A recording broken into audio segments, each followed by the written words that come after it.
Cuando éramos invencibles narra a lo largo de diversos capítulos pasajes de nuestra historia de los que nos podemos sentir más que orgullosos, porque la nuestra no es una historia plagada de desastres, sino más bien al contrario, de estampas gloriosas y actos heroicos, a pesar de que algunos hayan tratado de difundir lo contrario. Y esa es la grandeza que nos hace entender 400 años de Imperio Español, un legado que todos debemos conocer y defender. Por eso es importante este libro, que llega ya a su 9ª edición y que podemos conseguir fácilmente entrando en su página web www.elgrancapitanediciones.es y pidiendo que nos lo envíen cómodamente a casa. Porque estamos orgullosos de ser españoles, este es un libro que nos rescata a los héroes ocultos de nuestra historia. El Parlamento Europeo considera que las acciones de ETA pueden considerarse como crímenes de lesa humanidad. Eso es lo que concluye la Comisión de Europarlamentarios que visitó el País Vasco el pasado mes de noviembre y que mantuvo reuniones con familiares de víctimas, miembros de las fuerzas de seguridad y representantes de la Judicatura para conocer datos de la investigación de más de 370 crímenes de ETA todavía sin resolver. La Comisión, en su informe preliminar, considera que ETA actuó con violencia extrema en Euskadi y si se determina que fueron crímenes de lesa humanidad, no estarían sujetos a prescripción o amnistía. También se reclama a las autoridades españolas que solo otorguen beneficios penitenciarios a aquellos presos que colaboren en el esclarecimiento de los casos sin resolver, que se persiga judicialmente también a los autores intelectuales de los atentados y que se penalicen los ongi etorris, los homenajes a los etarras. Tenemos comunicación con Javier Villacorta, director del Diestro. ¿Qué tal, Javier? Muy buenas noches. Hola, Javier, buenas noches. Bueno, yo creo que se trata de una muy buena noticia para las víctimas del terrorismo y que pone en su sitio a los criminales de ETA, ¿no te parece? Hombre, y me parece mentira que nos tengan que decir desde Europa que lo de que se aplique de verdad el ni olvido ni perdón. Y realmente si se consideran como crímenes de lesa humanidad, el que esos crímenes que fueron efectivamente terribles, el que esos crímenes no se olviden y no prescriban, pues lo único triste de esto es que nos lo tengan que decir desde fuera. Sí, la verdad es que llama poderosamente la atención, aunque eso sí, es una malísima noticia para Pedro Sánchez, que hace ya tiempo que está pretendiendo blanquear el pasado criminal de ETA, ¿no? Y no solo eso, no solo está pretendiendo blanquear el pasado criminal de ETA, que recordemos, empezó a blanquearlo Zapatero. Recordad aquello de Otegi es un hombre de paz y esas cosas. Es que Pedro Sánchez está gobernando esto apoyado políticamente por los herederos de ETA. O sea, por mucho que nos quieran vender ahora lo contrario, toda esta gente que apoya a Pedro Sánchez son herederos de aquellos criminales, cuando no, incluso alguno de ellos. Fíjate además que en el momento en que se determine que esos son crímenes de lesa humanidad, no se pueden amnistiar, justamente en estos momentos que, después de habernos engrasado el inicio con los indultos a los golpistas de Cataluña, ya se estaba pensando de qué manera iban a empezar a excarcelar etarras, ¿no? Pero tú ya sabes que, como lo sé yo, que Sánchez aplica las leyes que le vienen de Europa cuando realmente le interesan y cuando no le interesan se hace el loco. Y es el pueblo, la gente o los afectados los que tienen que denunciar ante Europa que Sánchez no está aplicando esta ley. Entonces, en lo que pasa el tiempo, en lo que va pasando el tiempo, entre unas cosas y otras, Sánchez sigue haciendo lo que le dé la gana. Recordemos que este es el presidente del gobierno con dos estados de alarma ilegales, 3 sentencias judiciales del Tribunal Constitucional que van en su contra, y Javier ahí sigue. Es verdad, ahí tienes toda la razón, pero la verdad es que yo coincido contigo en que parece mentira que tenga que venirnos una delegación del extranjero, ¿no?, a decirnos, oiga, que ustedes aquí fíjense lo que tienen, que tienen unos criminales que han estado matando compatriotas a sangre fría, una brutalidad máxima y extrema la que han aplicado, y ustedes están tratando aquí como nuevos políticos que se pueden incorporar a las instituciones así sin más.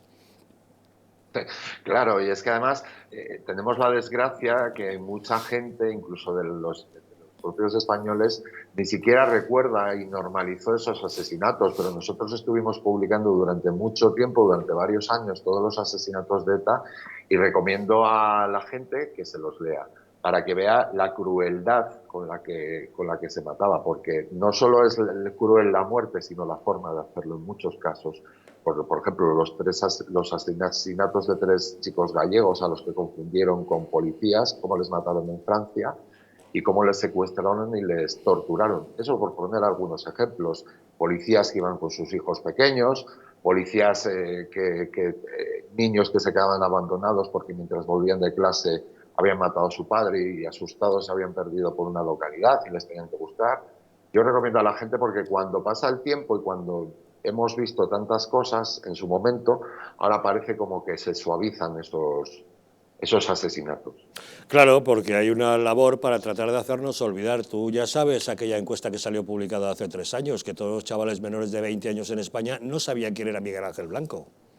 Efectivamente, efectivamente. Y además es que en este caso tenemos a la clase política que nos malgobierna, por llamarlos clase de alguna forma, que parece que les da algún rango de superioridad, intentando hacer todo lo posible para que eso se olvide lo antes posible, y valga la redundancia. Y bueno, que venga Europa a decirles por una vez algo con lo que estamos de acuerdo, pues hombre, pues es para aplaudir. Ahora, a ver cómo aplica Sánchez eso en España si definitivamente se da. Miedo me da de cómo se lo aplique. Miedo me da, don Javier, efectivamente. Bueno, veremos lo que hace, pero nosotros nos encargaremos de recordárselo. Don Javier Villacorta, director del Diestro, gracias como siempre por acompañarnos en Los Intocables. Gracias a ti, Javier, un abrazo. Gracias. Y si hay una persona que hizo mucho justamente para que no olvidáramos esas cosas fue Ana María Vidal Abarca. ¿Se acuerdan ustedes? La fundadora de la Asociación de Víctimas del Terrorismo. Su madre, doña Ana, que seguramente hoy, desde ahí, desde donde nos ve, estará bien contenta de que efectivamente el Parlamento Europeo está ratificando una de sus tesis, que ha luchado valientemente Daniel Portero, presidente de Dignidad y Justicia, que se reconozca que son crímenes de lesa humanidad. Efectivamente. Pues es una noticia buena en medio de todo tipo de noticias pues desastrosas, la verdad. Es un rayo de esperanza y nos va a permitir aferrarnos a ella probablemente frente a las propias instituciones y a los propios tribunales españoles que van a hacer todo lo posible por no aplicarla. Pero gracias a esta declaración del Parlamento Europeo, si luego tiene, supongo que tendrá que tener unas consecuencias jurídicas, ¿no?, y de obligado cumplimiento, no solamente se va a poder investigar todos los casos que están sin resolver, que son casi 400, sino que se va a poder investigar también lo que mucha gente no sabe, los casos que todavía están incompletos, porque se habla de casos sin resolver de los que cuando no hay ningún culpable juzgado y no ha habido ninguna investigación y no se ha podido condenar a nadie. Pero en la mayoría de los atentados cometidos por ETA intervienen muchas personas y se da por resuelto un caso cuando se juzga o se condena a una o a dos, que pueden ser los autores materiales o los colaboradores necesarios. Pero aquí se habla también de los autores intelectuales, y por de ejemplo, los inductores. Pero no solamente los inductores, sino los colaboradores, los chivatos, los que contribuyeron a... O sea, de todos los atentados cometidos por ETA, que se haya podido juzgar y condenar a todos los que intervinieron, hay alrededor de un 10%. Eso es un informe que hizo Covite y que está publicado y es conocido y público, no se difunde mucho porque no interesa, pero esa es la realidad. Entonces, esta declaración del Parlamento Europeo pues nos va a dar la posibilidad de que cada familia, cada asociación, cada institución que quiera ayudar a las víctimas del terrorismo pueda reabrir sumarios prescritos y se pueda perseguir a criminales que han quedado impunes porque los atentados se declararon prescritos en su momento. Así que es una noticia de verdad súper esperanzadora. Lucía. A ver, no puede ser, como bien decís, en la encuesta de la que tuvimos conocimiento hace 3 años, que chavales de menos de 20 y tantos en España no sepan quién es Miguel Ángel Blanco, cuando ahí sí que tuvimos lamentablemente a todo el país cohesionado y unido precisamente para que no mataran a ese chico. Miguel Ángel Blanco fue un punto de inflexión. Así fue. Su muerte, que no fue inútil, porque por lo menos sirvió para que mucha gente se diera cuenta de la auténtica cara de ETA, de que eran realmente unos asesinos y unos bárbaros, porque mucha gente antes no lo sabía, no era consciente, ¿eh? Claro, pero yo tengo 38 años, yo he nacido en 1983. Estas imágenes que tenemos ahora mismo en la pantalla detrás nuestra eran mi obsesión todas las mañanas. Cuando estaba desayunando antes de ir al cole y yo me ponía las noticias porque no veía los dibujos y decía, mamá, ¿ha matado ETA a alguien más? O sea, estoy hablando de una niña de 4 o 5 años. O sea, ahora mismo lo que tenemos es justicia, evidentemente para Daniel Porteros, compañero diputado de la Asamblea de Madrid, para Marimar Blanco, como no, pero justicia para todos los españoles. Basta ya de blanquear a quienes sin motivo y sin por qué mataban simplemente por el mero hecho de que fueras del Partido Popular o del Partido Socialista, que parece que esto se le olvida al señor Pedro Sánchez, fueras policía, fueras guardia civil de un pueblo. Basta ya de mantener ese miedo que en muchos pueblos del País Vasco aún sigue existiendo. Evidentemente el hecho de blanquear a Otegi, el hecho de blanquear a todos estos sinvergüenzas, lo único que hace es que ese miedo y ese caldo de cultivo que existe aún en muchos pueblos del País Vasco sigue existiendo. Yo creo que ya era hora y lo que sí que tenemos que hacérnoslo pensar es, jolín, de verdad tienen que venir del Parlamento Europeo, tienen que venir de fuera a decirnos la lacra que hemos sufrido y hemos vivido en este país a manos de estos asesinos. Ya es hora de hacer justicia, pero ya es hora también de que todos abramos un poquito los ojos y veamos que 370 casos, como bien decíais, sin resolver son demasiados. Bueno, pero es que hasta donde sé no los mataban por ser del PP o del PSOE, los mataban por ser españoles, que es lo más trágico, que es lo peor. Entonces, y por ser de determinados partidos en determinados municipios también. Pero porque esos partidos bueno, representaban a España. Es que, hasta mi precario conocimiento del asunto, el tema de ETA es contra España. Contra España, desde... Mataban incluso Totalmente. a políticos como Ernest Lluch, que apostaba por la vía del diálogo hacia ellos, o sea que imagínense usted la barbarie, ¿no? Ok, a eso voy. Pero es que lo más grave es que recientemente, en la Casa de la Soberanía de los Españoles, escuchamos a una diputada, creo que de Izquierda Republicana de Cataluña, diciendo que los guardias civiles y los policías nacionales le dan asco. O sea, yo le quito esa frase a esa señora y la pongo en boca de alguno de estos individuos que tengo pintado aquí atrás y es el mismo discurso. Entonces, qué bueno que el Parlamento Europeo haya impedido temporalmente, porque no sabemos con qué van a salir por acá. No ha impedido nada. O sea, pero haya dictaminado esto y que sirva como de camisa de fuerza para que el gobierno de Sánchez no avance en sus pretensiones veladas de soltar a todos estos criminales, porque delincuentes, pero estos criminales, asesinos, ¿verdad? Y que también los españoles tengan conciencia de su pasado muy reciente y que transmitan eso a los que no lo vivieron, porque ya tenemos un par de generaciones de chicos que no les tocó vivir eso. Que interrumpa un segundito. Tienes razón en todo, pero también te digo, las familias tienen derecho a la justicia y eso es lo primero. Las familias tienen derecho a la justicia y esto va a facilitar que esas familias puedan obtener esa justicia que se les ha hurtado durante muchísimos años. Y en el plano político, desgraciadamente tengo que decir que la situación en la que estamos ahora de blanqueamiento de los terroristas y de legitimación de los terroristas se debe a que se acordó pues legalizarlos. Hubo una negociación con ellos en la cual intervinieron muchos políticos y tomaron esa decisión. Tomaron la decisión de legalizarlos y de permitirles estar en las instituciones.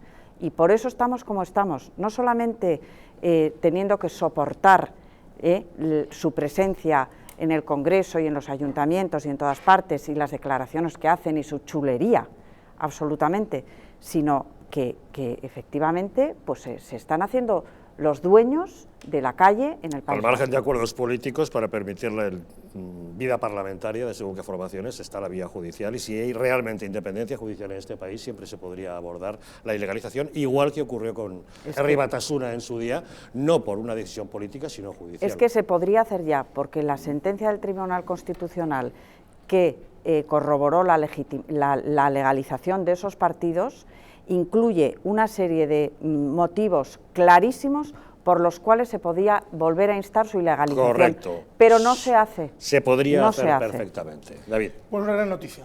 Jurídica es una gran noticia, yo creo que debemos alegrarnos todos. Viene de Europa, bueno, oye, tarde pero viene, tarde y arreando se dice, pero por fin ha llegado a algún sitio. Vamos a ver cuál es la relación aquí en España, ¿no? Porque las historias nunca se cuentan. Es decir, la historia de que ETA ha asesinado a gente por placer, única y exclusivamente por placer. ¿Qué dices? Sí, ETA no tenía... Es decir, ETA, dices? Sí, escúchame. No, perdona, pero Escúchame. es que no... Sí, no ETA, puedes decir ETA eso. mata... Bueno, déjame un segundo. ETA mata en este país porque pretende ganar por las armas algo que no ha conseguido nunca ni que nunca conseguiría. los crímenes. Exacto, por los crímenes. Sí, por asesinar a gente. A lo mejor no se entiende bien lo del placer, es decir, pero al final sí, lo retiro. Es decir, pero quiero decir que ETA mata única y exclusivamente para conseguir un fin político. Un fin político, y para eso mata a quien se pone delante, le da igual, a todo aquel que represente a España. Exacto. Únicamente. Tu padre fallece por lucir un uniforme, porque representaba a España, y lo matan. ¿Qué había hecho? Nada. Nada. Sí. Sí, Sí, había hecho mucho, no, había me refiero había hecho muchísimo, había hecho ser militar, ser español. Correcto. Y estar en un puesto en el que se estaba jugando el tipo y lo sabía. Correcto. Entonces no es que no había hecho nada, Correcto. es que había sido valiente y había cumplido con su deber. A lo que se refiere David cuando dice no ha hecho nada, es que no ha hecho nada malo, No. o sea, Nadie hacía ha su hecho trabajo, que se le asesine. hacía su trabajo. Nadie ha hecho nada por malo. supuesto. Exacto. Nadie ha hecho nada Exacto. malo. Pero todos estos crímenes, todos estos asesinatos, hay que explicarlos. La sociedad, los chavales jóvenes no lo conocen. No lo conocen porque el propio sistema político lo oculta y lo blanquea. Es decir, y no llega a las escuelas. Esta historia no llega a las escuelas. Es decir, los partidos políticos, y entonces no me da culpa, todos, no han sido contundentes a la hora de explicar que aquí había unos señores que disparaban y otros que ponían la cabeza. No lo han explicado, no lo han dicho. Y sin embargo ahora blanqueamos a la banda terrorista, no nosotros, muchos de los políticos intentan, bueno, incluso hacerlos de interlocutores como hombres de paz, que algunos le han dicho, ¿no? Pero todo es esto alucinante. es consecuencia de haberles legalizado. Correcto. Consecuencia de la negociación. Correcto, pero las historias de los asesinatos, como decía antes el periodista que ha intervenido, del Diestro, no se ha contado. O sea, no se ha contado, o si se cuenta, no cala en la sociedad, y eso al final blanquea. Y los políticos lo aprovechan para blanquear, y no puede quedar impune. Porque Pero no ha dicho una cosa, Ana, no hay mejor lejía que el olvido. exacto, ha dicho una cosa, Ana, muy importante, que es justicia. Es decir, es justicia. O sea, aquella persona que ETA asesinó a su padre, a su hermano, a su hermana, es decir, necesita justicia. Eso es lo primero de todo. Por eso algunos siempre estamos constantemente recordando lo que son y lo que hicieron. Nos quedan todavía unos minutos para abordar muy rápidamente otro asunto. Resulta que una vez más la prensa extranjera se rinde ante Isabel Díaz Ayuso. En esta ocasión ha sido el diario alemán Die Welt el que este domingo le ha dedicado espacio a la presidenta madrileña para alabar su gestión. En el titular podemos leer: la lucha de Madrid contra el coronavirus. Los cierres causan daños graves mental y económicamente. Son declaraciones de Isabel Díaz Ayuso, a la que el rotativo califica como la estrella de la capital, destacando que ganó en los 21 distritos en las elecciones autonómicas. El periódico señala que muchas ciudades impusieron bloqueos muy estrictos, pero que la presidenta regional mantuvo la ciudad abierta, lo cual le supuso mucha aprobación, pero también feroces críticas. Die Welt explica por qué cree que el camino de Ayuso es el mejor a largo plazo y señala que la quieren tanto las élites como los trabajadores. La crónica empieza relatando que el 15 de mayo de 2021, la estrella del tenis, Alexander Zverev, estaba a punto de jugar en la final del Abierto de Madrid, cuando de repente los espectadores dieron una ovación de pie. El alemán se sorprendió y preguntó al árbitro que quién estaba recibiendo tanta atención. Y él le contestó, ¿alguien muy importante en el gobierno o algo así? Le dijo el árbitro, refiriéndose a Isabel Díaz Ayuso. El periódico se pregunta, ¿qué es el fenómeno Ayuso? Doña Lucía, ¿qué es el fenómeno Ayuso? Entre otras cosas. A ver, la presidenta Isabel Díaz Ayuso es la misma persona que conocemos, los que llevamos varios años militando en el Partido Popular, es la misma persona. Es una persona que sabe lo que ocurre en la calle, sabe lo que ocurre en los diferentes ámbitos, sabe cuáles son las necesidades de las personas reales, de la gente de a pie, porque Isabel Díaz Ayuso es eso, una mujer del siglo XXI que conoce cuáles son las necesidades y las diferentes demandas de todos. Evidentemente, a ver, ha tenido que confrontar con el peor presidente de España que hemos tenido en la historia de España. Ha tenido que encontrarse con un señor presidente del gobierno que lo único que quería era cortarnos el cuello absolutamente a todos los madrileños, que nos arruinásemos, que lleváramos absolutamente toda la Comunidad de Madrid al garete, y ha tenido que ser la presidenta la que, dando golpes en la mesa, al final pusiera blanco sobre negro acerca de qué necesitaba Madrid. Madrid no necesitaba cerrar, Madrid necesitaba tener las recetas necesarias para mantener viva tanto la economía como la vida de los madrileños. Madrid fue la primera comunidad autónoma la Comunidad de Madrid fue la primera comunidad autónoma que decidió cerrar los colegios cuando parecía que estábamos locos porque en Madrid se iban a cerrar los colegios. La verdad es que se lo reconocen en la prensa extranjera, pero preguntémosle a alguien que no sea del Partido Popular. Vale. ¿Qué opinión le merece a Isabel Díaz Ayuso? Yo creo que tiene una personalidad fresca, espontánea, natural, que es valiente, que dice las cosas que se le entiende y que efectivamente ha gestionado pues la cuestión de la pandemia, pues poniendo por encima de todo la libertad de los ciudadanos.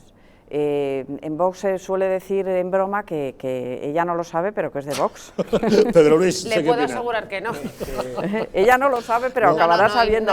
No lo es. Y decir también que es una pena que en el Partido Popular pues le estén poniendo palos en las ruedas todo el tiempo. Pedro Luis. Sobre todo voy a precisar algo que decía Kennedy que era parte de sus virtudes, que era que se sabía rodear. Kennedy decía que él no era tan importante, sino lo importante era de quién se rodeaba, y creo que sin desestimar la espontaneidad, la naturalidad, el desparpajo que tiene. Yo flipo cada vez que le contesta a Médico y Madre y a la otra. Ustedes tienen ahí una señorita de Podemos muy acomodadita, muy arregladita, ella parece muy pijita. La del vídeo del pleno del jueves pasado. Exactamente. Que la ha visto todos los memes de España entera. De verdad que flipo en colores cada vez que le responde.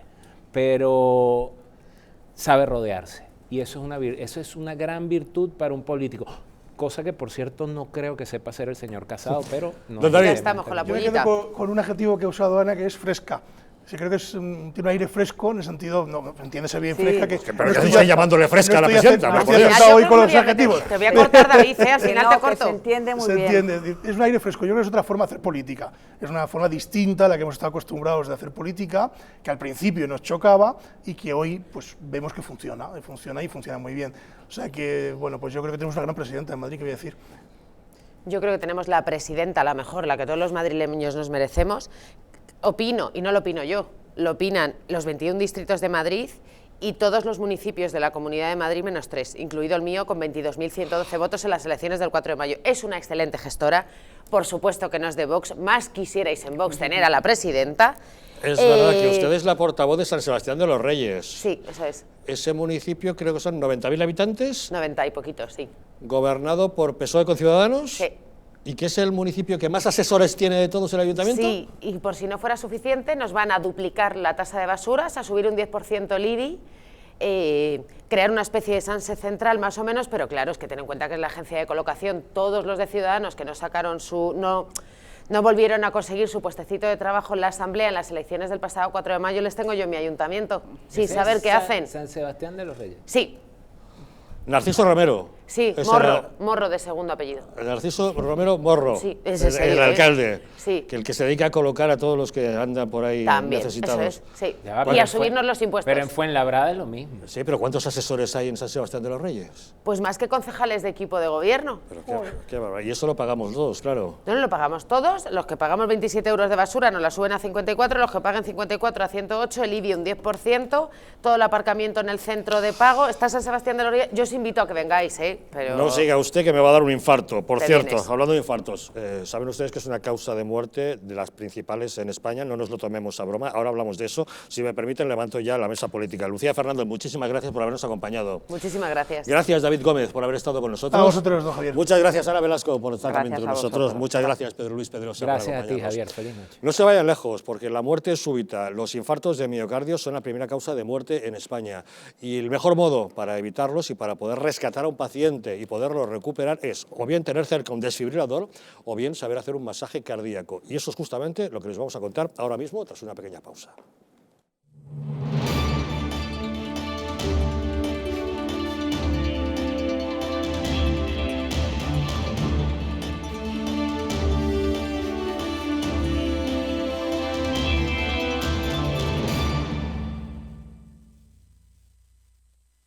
Si quieres que tu casa sea el lugar más seguro, libre de virus, bacterias y sustancias nocivas, Bioenergy es la solución.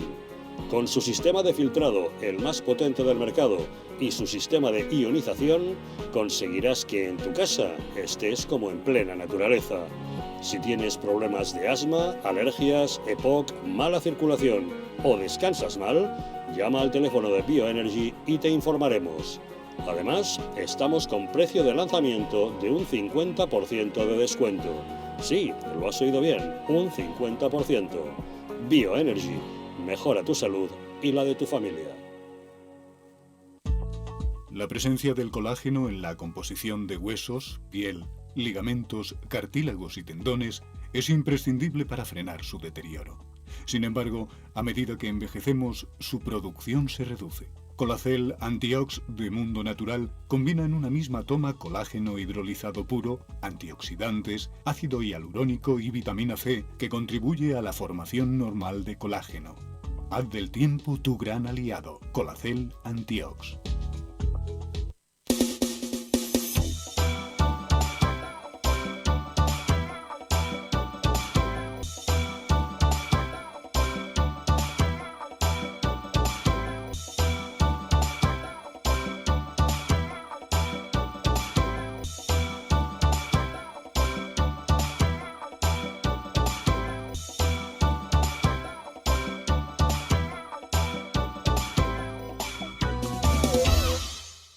¿Sabías que en España hay 30.000 muertes por infarto cada año? ¿Sabías que después de un infarto, cada minuto transcurrido disminuye las posibilidades de sobrevivir un 10%?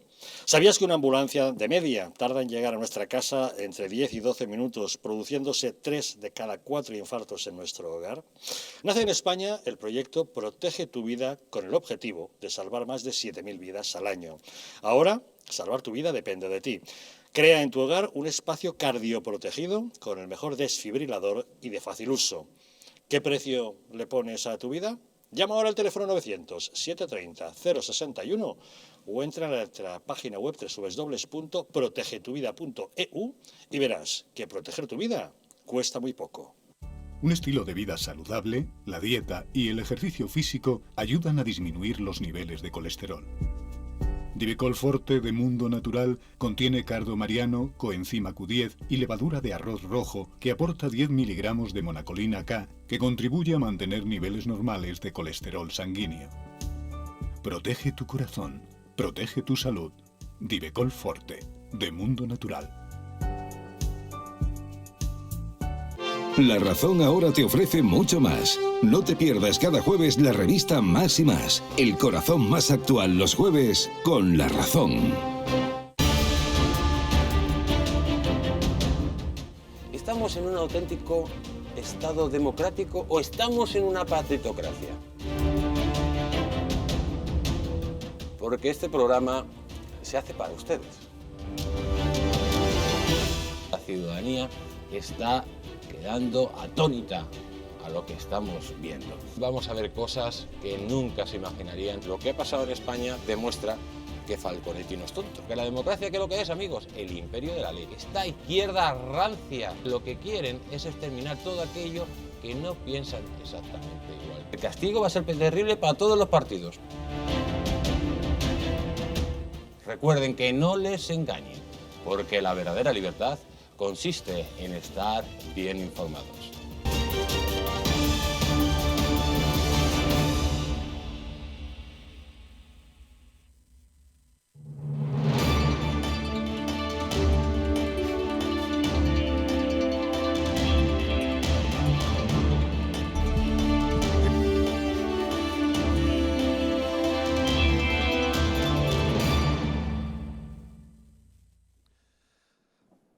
¿Sabías que nuestro intestino aloja una estructura que fabrica y almacena el 80% de nuestras defensas? Y es que la flora intestinal juega un papel fundamental en la defensa de nuestro organismo. Symbiolina y Megaflora es un complemento a base de inulina, probióticos y vitamina B6 que aporta más de 35.000 millones de microorganismos vivos, capaces de atravesar la barrera ácida del estómago y estimular la producción de recursos inmunitarios, así como de proteger nuestras mucosas.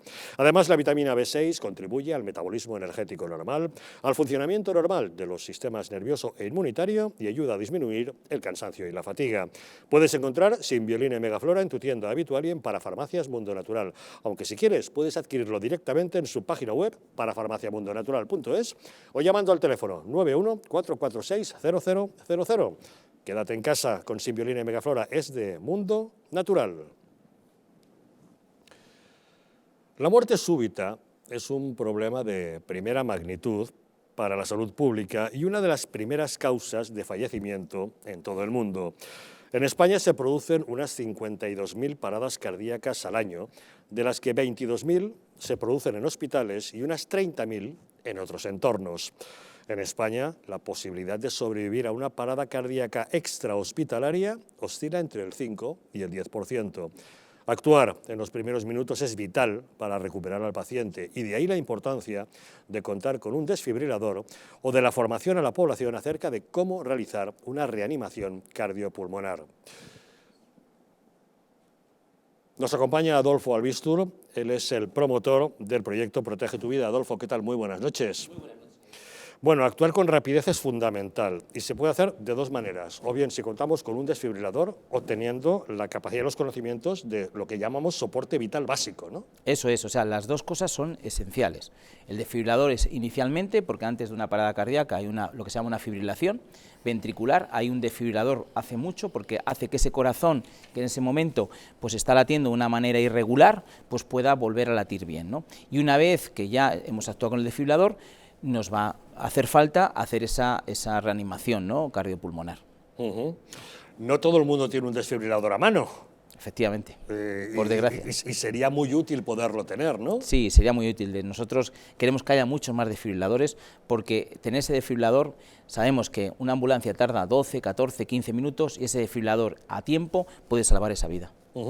Y tampoco todo el mundo sabe cómo hacer un masaje cardíaco, cosa que yo creo que deberíamos procurar que se enseñara desde los colegios hasta que las empresas se dedicaran a la formación en ese sentido, ¿no? Pues es básico, porque eso es algo que nos puede salvar en cualquier momento, a cualquier persona que le ocurra, que si alguien sabe hacerlo y si está cerca lo va a ayudar y creo que es algo que no lleva mucho tiempo aprenderlo y que debíamos de saberlo todos. Es más, creo que a través de Fundae, la Fundación de Ayuda al Empleo, se puede financiar cursos justamente para conocer este tipo de técnicas, ¿no? Sí, hay muchas veces que las empresas no saben exactamente en qué gastar los cursos, ¿no? Bueno, pues el dinero que tienen para hacer esos cursos. Bueno, pues una manera muy útil y para ayudar a sus propios empleados, para ayudar a sus propios clientes que ocurriera, es decir, es sabiendo hacer eso y no, lo podemos hacer porque la Fundación de Ayuda al Empleo tiene un dinero que podemos utilizar para efectivamente aprender, que nuestros empleados sepan y además nos sale gratis porque luego se recupera con lo que son las cuotas de la Seguridad Social.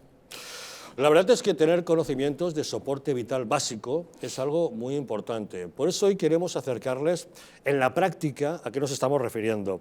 Para que nos entiendan, nos acompaña Raúl Arias López. Él es enfermero en la Unidad de Cuidados Intensivos Neonatales del Hospital Gregorio Marañón de Madrid y es especialista en pediatría. Señor Arias, muy buenas noches. Gracias por acompañarnos. Cuéntenos, ¿cómo se hace una reanimación cardiopulmonar? Bueno, pues al final realizar una reanimación cardiopulmonar consta de una serie de pasos, pero siempre nos gusta insistir en que cuando damos estos cursos en que los pasos tienen que ser sencillos, la gente tiene que tratar de recordarlos, tienen que ser fáciles de recordar para que llegado el momento, porque estos cursos por desgracia no se dan con toda la frecuencia que nos gustaría o no se imparten con toda la frecuencia que nos gustaría, entonces pues tienen que ser pasos sencillos y que sean fáciles de recordar, y entonces, bueno, pues intentamos protocolizar la situación para que sea lo más sencilla posible y podamos enseñarla de esa manera. Cuando un paciente ha sufrido un infarto, un colapso de algún tipo, no respira, no tiene pulso, ¿cómo debemos actuar?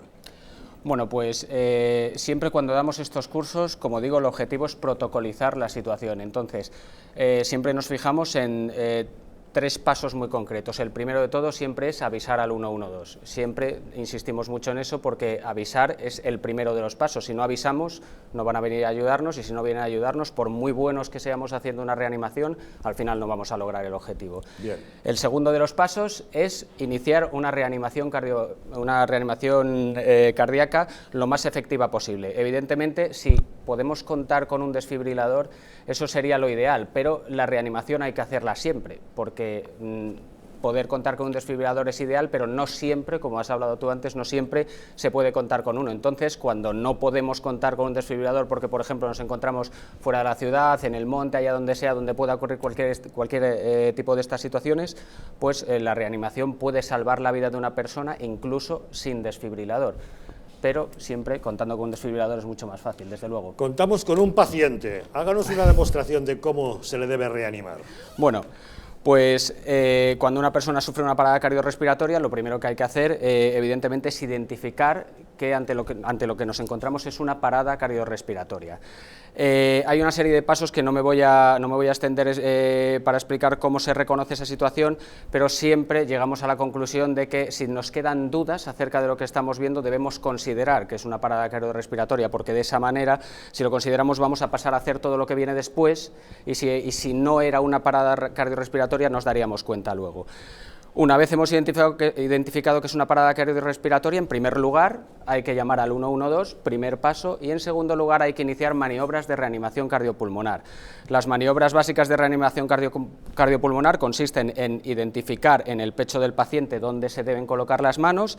En este caso, el esternón tiene un inicio y un final que se pueden palpar fácilmente, al principio justo muy cerca de la barbilla y al final, que sería más o menos la boca del estómago, pues se debe hacer en el centro del esternón. Ahí debemos colocar lo que es el talón de nuestra mano no dominante para cruzar encima la mano dominante, y de esa manera, con los brazos bien extendidos y echando encima el peso del cuerpo, que en este caso es verdad que al estar tan alto es más difícil, pero echando encima el peso del cuerpo, debemos iniciar reanimaciones, un masaje, las compresiones cardíacas, que se deben hacer más o menos a un ritmo de entre 100 y 120 compresiones por minuto. 100 o 120 por minuto. Correcto. Es decir, ¿podría hacernos un pequeño ejemplo de 1, 2, de cuántos? Sí, más o menos el ritmo. Cuando tú le explicas esto, en las clases, la gente no se hace a la idea de cuál es el ritmo correcto. Es que es más de 1 por segundo, claro. Es más o menos 2 por segundo, eso sería la manera correcta. Hay técnicas para intentar averiguar si estamos llevando el ritmo correcto, pero la mayoría de ellas son canciones, y siempre nos quedaría la duda de si seríamos capaces de pensar en una canción en un momento como ese. Ya. Entonces, también existe la técnica de 1001, 1002, que pronunciado a una velocidad normal, 1001, 1002, 1003, nos permite llevar a durar el lapso que buscamos. Nos permite llevar más o menos un ritmo de unas 100 compresiones por minuto. Sería, porque es verdad, como yo estoy muy acostumbrado a hacerlo en los cursos sería más o menos un ritmo aproximadamente así. Ese vendría a ser más o menos un ritmo de bombeo más o menos 110, 115, no, sí. Eso es, ajá, rápido. Vale, ¿en qué momento iniciamos eso y cuándo debemos parar? ¿Cuántas veces ha dicho que debemos hacerlo? ¿Durante 100 veces, 120 veces? El ritmo correcto de las compresiones es entre 100 y 120 compresiones por minuto. Por minuto. ¿Durante cuántos minutos? Claro. Durante el tiempo que sea necesario hasta que llegue la ayuda especializada, o bien hasta que consigamos sacar a la persona de una parada. Es decir, constantemente sin parar. Constantemente. En espera de una reacción. Exactamente, o bien hasta que llega la ayuda especializada, es decir, el SUMA, el SAMUR, bien cuando conseguimos recuperar a la persona, ¿vale? Normalmente eso se sabe porque la persona realiza algún movimiento que nos hace pensar que hemos conseguido recuperar el latido cardíaco, o también hay un momento concreto en el que el desfibrilador, si lo tenemos puesto, porque teníamos un desfibrilador a mano, si lo tenemos puesto, nos pide que no toquemos a la persona, porque va a analizar cuál es el ritmo que tiene en ese momento, y para analizarlo necesita que no la toquemos porque entonces le podemos confundir. Entonces hay un momento concreto en el que el desfibrilador te pide que no lo toques, son 10 segundos lo que tarda en analizar el ritmo y luego habría que continuar. Si tenemos desfibrilador y hemos procedido a ponerle los electrodos en el pecho a nuestro paciente, sí, ¿en qué momento iniciamos a hacer nosotros ese masaje? ¿No debemos esperar a que sea el desfibrilador el que vaya tomando decisiones? Lo ideal sería que nosotros ya hubiésemos empezado con el masaje antes de que llegase el desfibrilador. Al final, este tipo de situaciones se pueden dar siendo una única persona la que vive la situación junto con la víctima, o puede haber varias, que es más habitual. Entonces, en este tipo de situaciones lo ideal es empezar cuanto antes con las maniobras de reanimación, que al final es lo que sustituye el latido cardíaco de esa persona, y cuando venga el desfibrilador colocarlo y seguir sus instrucciones, porque los desfibriladores son muy claros y se expresan muy bien y nos dicen paso a paso qué es lo que tenemos que hacer. En muchas películas hemos visto aquello de 1, 2, 3, 4, 5 y actuar con una respiración boca a boca. Correcto. Sin embargo, usted nos ha recomendado 100 o 120 constantemente. Bien. ¿Estamos hablando de cosas distintas? No, no estamos hablando de cosas distintas. El algoritmo básico de la RCP habla de que por cada 30 compresiones, a ese ritmo de 100-120, pero que por cada 30 compresiones deberíamos dar 2 ventilaciones. Pero en el momento actual, situación COVID en la que nos encontramos, el Consejo Europeo de Resucitación desaconseja dar ventilaciones. Entonces, actualmente lo único que se hace es dar compresiones por consejo, por consejo del Consejo Europeo de Resucitación.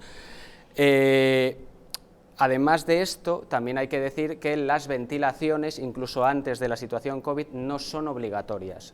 Son, bueno, pueden ser convenientes, pero no son obligatorias. ¿Por qué? Porque se ha demostrado, después de mucho tiempo estudiando este tipo de situaciones, que igual que el masaje cardíaco, las compresiones son sencillas y a la gente no le cuesta quedarse con el concepto, las ventilaciones son más complicadas. Entonces, ante el hecho de que la gente pierda el tiempo intentando dar ventilaciones que normalmente no salen bien, se prefiere darle más importancia a las compresiones. Parece simple, ¿no? Tapar la nariz, retirar y abrir la tráquea y soplar como quien hincha un globo para que se hinchen los pulmones, parecería simple, pero quizá no sea tan simple como parece, ¿no? No es tan simple como parece porque, de hecho, a pesar de que el Consejo Europeo de Resucitación ahora mismo las desaconseja, cuando damos los cursos yo suelo explicarlas para que la gente tenga conceptos sobre ellas. No podemos practicarlas porque intentar practicar todo sobre el muñeco, pues sobre todo en la situación COVID en la que nos encontramos, no sería muy higiénico. Pero suelo explicarlas y la gente llega a la conclusión de que no son tan simples, porque hay que acordarse de una serie de pasos: maniobra frente-mentón, hay que tapar la nariz, hay que asegurarse de que no había nada dentro de la boca, hay que soplar 2 veces, no hay que hinchar un globo. De hecho, las ventilaciones tienen que ser cortas, de 1 segundo, como si soplásemos o como respiramos nosotros en este momento, que es una respiración muy ligera, es más o menos así, y al final a la gente siempre se le olvida algún paso, y se ha demostrado, porque se ha visto en las investigaciones, que normalmente no salen bien si no estás acostumbrado a hacerlo con frecuencia. O sea que si ustedes se ven en esta situación, que Dios no lo quiera, ya saben, hagan caso de don Raúl, vayan a la compresión en el pecho, que es lo que realmente funciona de manera continuada. Se suele decir que las compresiones son las que salvan la vida y las ventilaciones pueden dar cierta calidad a la reanimación, pero lo que realmente salva la vida y mantiene la vida hasta que llegan los servicios de emergencias son las compresiones. Adolfo, don Raúl nos lo ha explicado muy bien, no sé si quieres añadir algo. No, está perfecto, me parece ideal. Lo suyo es tener el desfibrilador, como él ha dicho, reanimación, el desfibrilador te va a decir pare de hacer la reanimación.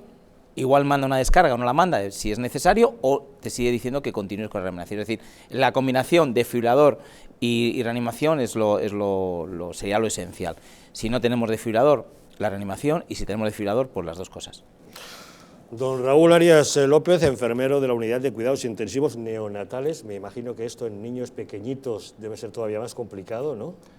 Bueno, en realidad no, es más o menos lo mismo. Siempre, es verdad que hay una serie de salvedades, con los niños hay una serie de aspectos que hay que tener en cuenta, pero siempre solemos decir que cuando damos estos cursos ya metemos bastante información a las personas a las que se los damos a los participantes del curso. Entonces, cuando pasamos a la parte pediátrica, sobre todo en colegios y guarderías, solemos decir que si eres capaz de hacerlo bien en un adulto, vas a ser capaz de hacerlo bien en un niño y no te tienes que acordar de muchas más cosas. Hay una serie de aspectos, pero si lo haces como un adulto también lo estarías haciendo bien.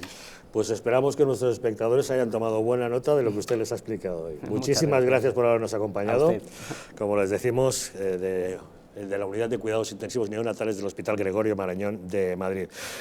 Don Adolfo Albistur, muchísimas gracias por habernos acompañado y efectivamente recomendar que todo el mundo tenga cerca un desfibrilador y que tome buena nota de lo que hay que hacer en caso de que Dios no lo quiera, nos veamos abocados a una circunstancia de esas. Efectivamente. Gracias por habernos acompañado. Muchas gracias, Javier. Gracias también a todos ustedes un día más por estar con nosotros. No se vayan lejos, que les dejamos con la película esta noche, Encuentro en París, protagonizada por William Holden y Audrey Hepburn, que nos narra las peripecias de un productor de Hollywood que encarga a un escritor, a Richard Benson, que está protagonizado por William Holden, el guión de su última película. Él se traslada a un apartamento a París para trabajar, pero en vez de dedicarse a hacerlo, se dedica a la buena vida, a perder el tiempo y a disfrutar, con lo que a última hora, cuando se da cuenta de que quedan solo 2 días para entregar el guión, tendrá que contratar a una secretaria, que es Audrey Hepburn, para que le ayude a completar el encargo. No les cuento más, que disfruten de la película y nosotros les esperamos mañana nuevamente aquí, en Los Intocables.